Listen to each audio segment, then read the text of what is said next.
Hi mga ka-extreme. Alam niyo, sa totoo lang, itong mga nakalipas na weeks is naguguluhan ako. Kasi last week, nag-first place tayo sa short distance. Tapos ngayong week, nanalo na naman tayo ng first and second. Tapos nag-champion pa sa pooling sa club namin. Ngayon, naguguluhan na ako mga ka-extreme kung ano ba itong nangyayari sa mga ibon natin.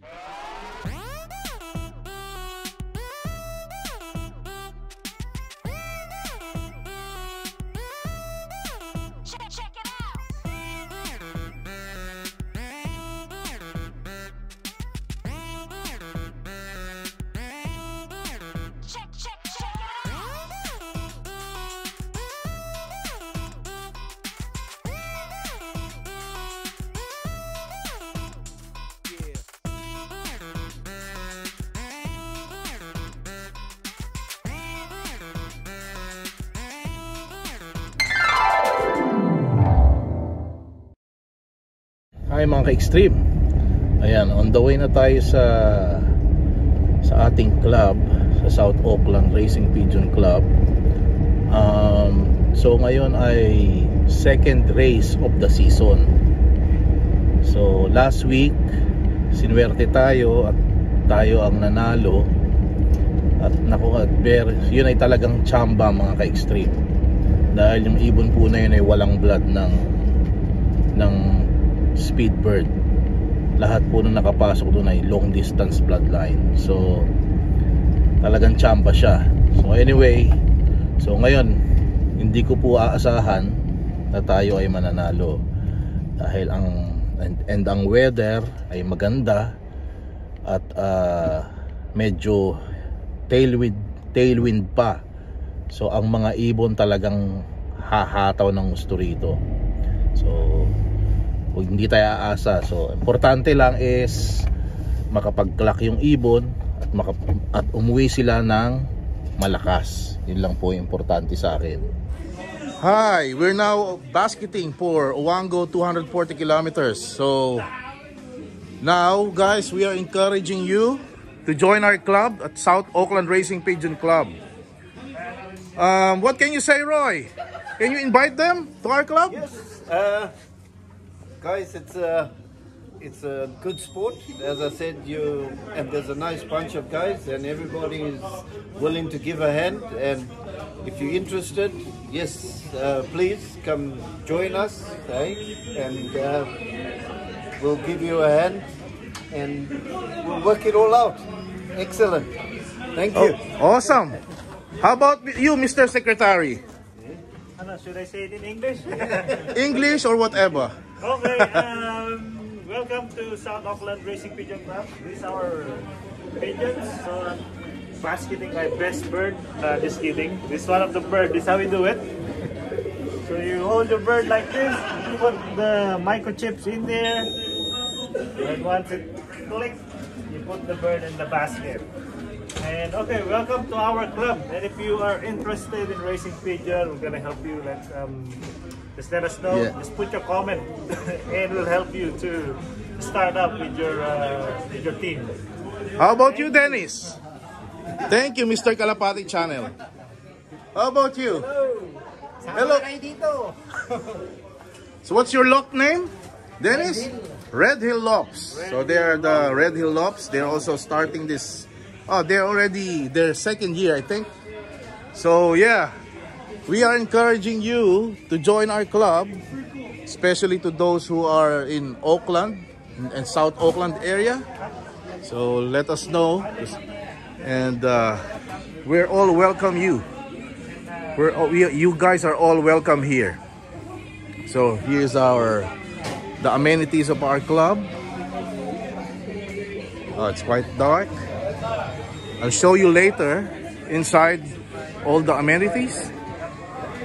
Okay. Ito po mga extreme amenities ng Flora Club. Ayan. May snookers.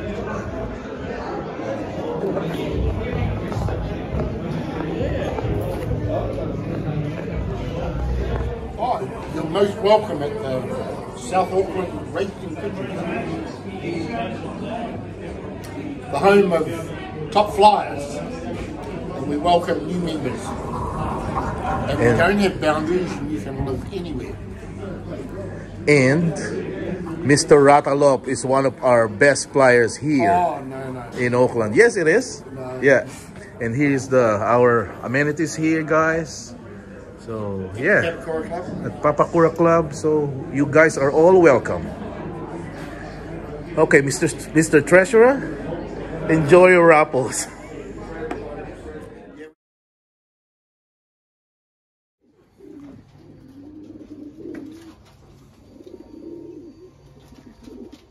Huli ka. Well, pasok. Lang ya. Lumabas lang ako. Pasok.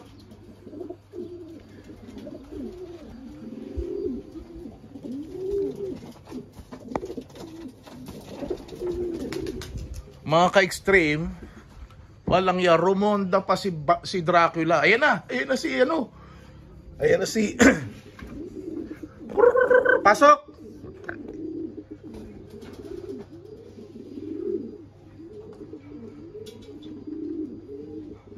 Walang ya, rumonda pa yung dalawa.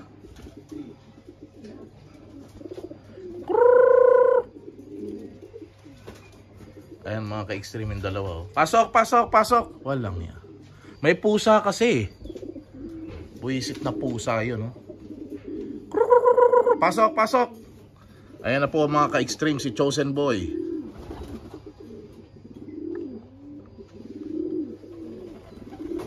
Ayan si Dracula. Dumating na. Ay hindi. Pasok. Ay, anak ni Sniper ang unang dumating. Walang iya. Ayun, si Chosen Boy. Yes! Pasok.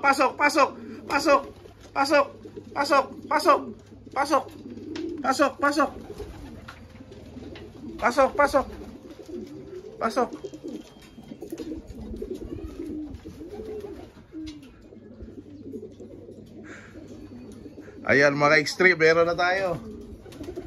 Chosen Boy 297 at anak ni Sniper at ni Super Miles.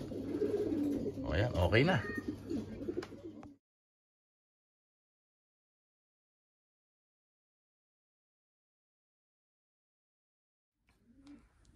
Ayun nga mga ka-extreme.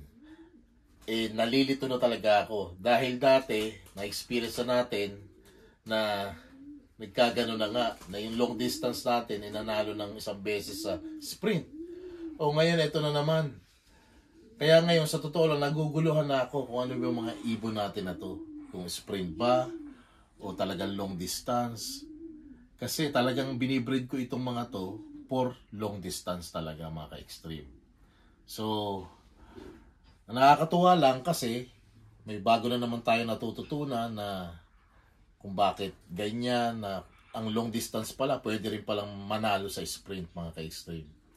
So, sana makapag-breed din kayo ng mga ganong klaseng ibon. Kasi nakakatuwa din mga ka-extreme yung sprint din. So, yan mga ka-extreme. Kamusta po kayo dyan at shout out sa inyong lahat and more power to all. Especially long distance racing. O sige po mga ka-extreme. Have a wonderful day and all the best. Salamat po.